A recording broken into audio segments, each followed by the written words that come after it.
উপবিষ্ট all guest, বিভিন্ন রাজনৈতিক দলের বিভিন্ন দায়িত্বপ্রাপ্ত পদাধিকারী, আমি একটা একটা করে নাম বললে অনেক সময় লাগবে, তাই সবাইকে একসঙ্গে অ্যাড্রেস করছি। আমাদের জনতা উন্নয়ন পার্টির রাজ্যের যারা পদাধিকারী, জেলার পদাধিকারী, ব্লকের পদাধিকারী এবং এআইএমএম মিম পার্টির রাজ্য সভাপতি ইমরান সোলাঙ্কি ভাই, অ্যাডভোকেট আদিল হোসেন সাহেব এবং আমাদের এসডিপিআই পার্টির কর্ণধার এবং আমাদের বিশেষ অতিথি আজকের দিনে আমাদের খোয়েব আমিন সাহেব, যিনি প্রদেশ কংগ্রেসের জয়েন্ট সেক্রেটারি হিসাবে রাহুল গান্ধীর দ্বারা নিযুক্ত হয়েছিলেন। গতকালই আমাদের পার্টিতে জয়েন করার জন্য কংগ্রেস সর্বোচ্চ নেতৃত্বর কাছে রিজাইন পাঠিয়ে দিয়ে উনি আমাদের দলে আজকে জয়েন করেছে। আমাদের রাজ্যের বিভিন্ন জেলা থেকে, প্রান্ত থেকে আজকে আমাদের ডাকে সাড়া দিয়ে যে সমস্ত রাজনৈতিক দলের মুসলিম লীগ সহ, আজাদ সমাজ পার্টি সহ যিনারা এসছেন, মিম সহ সকলকেই আমার পক্ষ থেকে সালাম জানাই, আদাব জানাই, কুন্নিস জানাই। এই কারণে যে আমাদেরকে একটা বৃহৎ অশুভ শক্তির বিরুদ্ধে রাজনৈতিকভাবে লড়াই করতে হবে। সেই লড়াইয়ে আমরা যদি একা লড়তে যাই, আবার কোনো রাস্তা দিয়ে এই সমস্ত বেঈমানরা, বিশ্বাসঘাতকরা, মুসলিম বিরোধী সহ সংখ্যালঘুদের বিরোধীরা, সংখ্যালঘু মানে শুধু মুসলিম না, আদিবাসী সহ, শিডিউল কাস্ট সহ, ওবিসি সহ অনেক ব্যক্তি আছে। মুসলিমদেরকে শুধু সংখ্যালঘু সংখ্যালঘু বলে চালিয়ে দেওয়া হয়। সমাজের বঞ্চিত, লাঞ্ছিত, অবহেলিত মানুষ কিন্তু সব জাতিতেই বিলং করে। তাই আমি বলবো যে আমরা যে লড়াইয়ে ডাক দিয়েছি, আমি নিজে কাউকে অহংকার দেখাই না, কিন্তু অহংকারও আমি বরদাস্ত করি না। আমি নিজে যেমন কাউকে অহংকার দেখাই না, কোনো ব্যক্তি যদি আমার সাথে অহংকার দেখায়, তার অহংকারের কিন্তু আমি মোকাবেলা করার জন্য প্রস্তুত থাকি। এটাই আমার চলার আদত, এটাই আমার চলার বলতে পারেন যে মেন স্ট্রিমের লাইন। কেন আজকে আমাকে সাসপেনশন বিধায়ক 69 ভরতপুর বিধানসভায় যখন 2021 সালের পশ্চিমবঙ্গের তৃণমূল কংগ্রেসের বিধায়কদের 294-এর মধ্যে 3টে সিট দার্জিলিংয়ে ছেড়ে রেখে 291-এর প্রার্থী তালিকা করেছিল, তখন এই হুমায়ুন কবিরের হোম সিট রেজিনগর বাদ দিয়ে তাকে 69 ভরতপুরে পাঠানো হয়েছিল।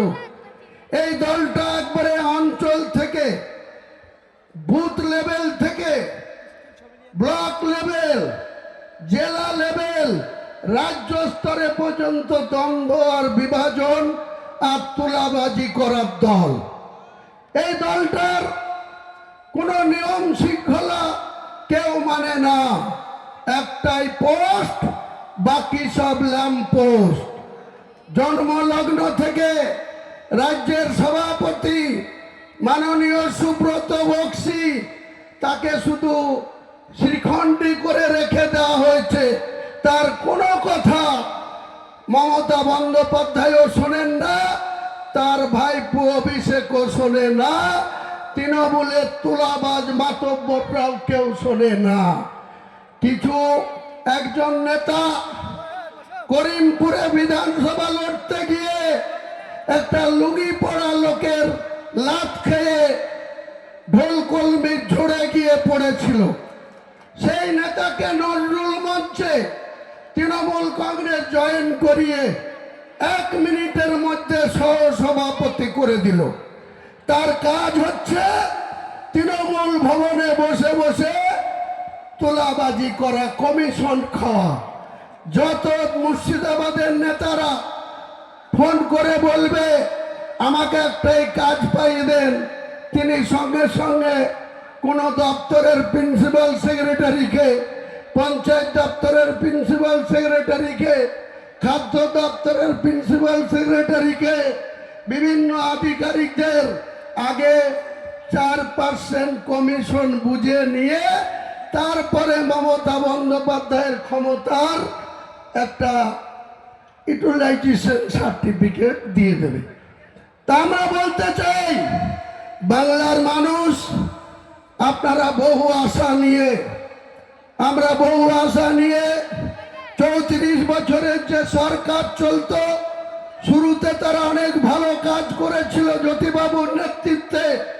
পরবর্তীকালে দিন দিন যত দীর্ঘমেয়াদী ভাবে বাংলার মানুষ লেফট ফ্রন্টকে ক্ষমতা দিল, ধীরে ধীরে তারা ক্রমশ দুর্নীতিতে জড়িয়ে পড়েছিল। আমরা এক একটা ব্লকে দুটো করে সংগঠনের নেতার মোকাবেলা করতে হতো। একটা হচ্ছে পুলিশের ওসি আর একটা লোকাল কমিটির সম্পাদক। এই দুজনের বিরুদ্ধে আমাদেরকে লড়াই করতে হয়েছে। আমি 1982 সাল থেকে 20 বছর বয়স থেকে যুব কংগ্রেস দিয়ে শুরু করেছিলাম। 2012 সালের 16 নভেম্বর পর্যন্ত 30 বছর জাতীয় কংগ্রেসটা করেছি। কখনো আমার নেতা ছিল প্রয়াত তৃষ্ণা, কখনো আমার নেতা ছিল আজিজুর সাহেব, কখনো আমার নেতা ছিল এই বেলডাঙ্গার বিধায়ক প্রয়াত নুরুল ইসলাম চৌধুরীরা, কখনো আমার নেতা ছিল প্রাক্তন সংসদ, 5 বারের সংসদ, লোকসভার 54 জনের দলনেতা অধীর রঞ্জন চৌধুরী। মুসলমানরা যখন 72% যোগীপুর লোকসভায় মুসলমান ভোট, যখন প্রণব মুখার্জিকে ভোট দিয়ে নির্বাচিত সংসদ করে, সেই মুর্শিদাবাদের মুসলমানরা তখন সাম্প্রদায়িক হয় না, তারা গদ্দার হয় না।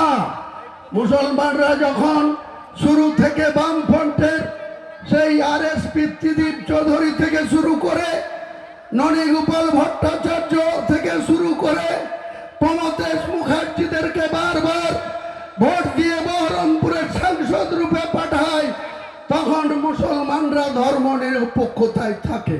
কিন্তু যখনই অধীর চৌধুরীর বিরুদ্ধে ভোট দিয়ে ইউসুফ পাঠানকে ভোট দেয়, এই ইউসুফ পাঠানকে ভোট দিয়ে জিতানোর জন্য মমতা বন্দ্যোপাধ্যায় আমাকে নির্দেশ দিয়েছিল। তার নির্দেশ কার্যকরী করতে গিয়ে আমি হিন্দু সমাজের মানুষকে বলেছিলাম 1 মে 2024 সন্ধ্যা 7টায়, তার আগে 30 এপ্রিল 2024, 24 ঘন্টা আগে উত্তরপ্রদেশের মুখ্যমন্ত্রী যোগী আদিত্যনাথ এসে, যেখানে 72% মুসলিমের বাস যে জেলায়, সেই জেলায় এসে তিনি আমার বুকের উপরে দাঁড়িয়ে আমাকে দাঙ্গাবাজ আখ্যা দিয়েছিল, আমাদেরকে উল্টো করে টাঙিয়ে সিধা করার কথা বলেছিল।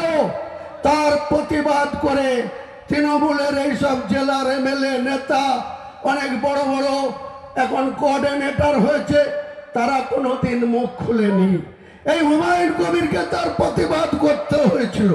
মমতা বন্দ্যোপাধ্যায় 1 মে 2024 ভোট ছিল মুর্শিদাবাদের, বহরমপুর, মুর্শিদাবাদ আর জঙ্গিপুর কেন্দ্রের 7 মে 2024, বহরমপুর, দুর্গাপুর, কৃষ্ণনগর, রানাঘাট এসবের ভোট ছিল 13 মে 2024। 1 তারিখে মালদা থেকে প্রচার করে এসে মমতা ব্যানার্জি হেলিকপ্টার নিয়ে বড়ুয়া কিষাণ মান্ডির মাঠে নেমে আমাকে ডেকে বলেছিল যে হুমায়ুন, আজকের দিনে আমার কাছে খবর আছে অধীর চৌধুরী আবার জিতে যাচ্ছে, ইউসুফ পাঠান হেরে যাচ্ছে, মোহাম্মদ সেলিম জিতে যাচ্ছে, আবু তাহের খান হেরে যাচ্ছে, তুমি একটা কিছু করো। আমি বলেছিলাম, দিদি আপনি জেলার সাংগঠনিক সভাপতি করে রেখেছেন কাদের বিধায়ক অপূর্ব সরকার, আপনি জেলার চেয়ারম্যান করে রেখেছেন রেজিনগরের বিধায়ক রবিউল আলম চৌধুরী, তাদেরকে বলুন আপনার প্রার্থীকে জেতাবে, আমাকে কেন বলছেন? তখন বলেছিল যা হবার হয়েছে, তুমি কেবল, আমি ইউসুফের বাবা মাকে কথা দিয়ে বরোদা থেকে গুজরাট থেকে বহরমপুরে নিয়ে এসেছি, তুমিই পারবে, তোমার কথা মুর্শিদাবাদের মানুষ শুনে। তাই যখন তুমি ছিল না তখন আমি 2001 সালে একটা পেয়েছিলাম, যখন তুমি ছিল না 2016-তে আমি 4টে পেয়েছিলাম, যখন তুমি আমার সঙ্গে ছিলা 22-এর মধ্যে 20টা পেয়েছি। কাজেই তোমাকে এটা করতে হবে।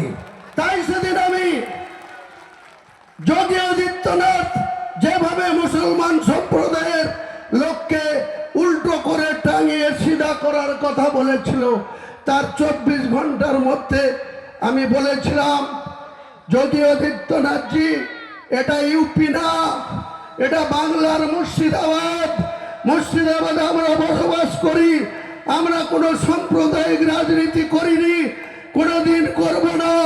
কিন্তু আপনি যদি মুর্শিদাবাদের মাটিতে দাঁড়িয়ে আমাদেরকে উল্টো করে টাঙিয়ে সিধা করতে চান, আমি হুমায়ুন কবির মাত্র 2 ঘন্টা সময় নেব, নির্দেশ দিলেই আপনার এই বিজেপি করা হিন্দু কটাকে 2 ঘন্টার মধ্যে ভাগীরথীর জলে ঝাঁপ দেওয়া করাতে পারি।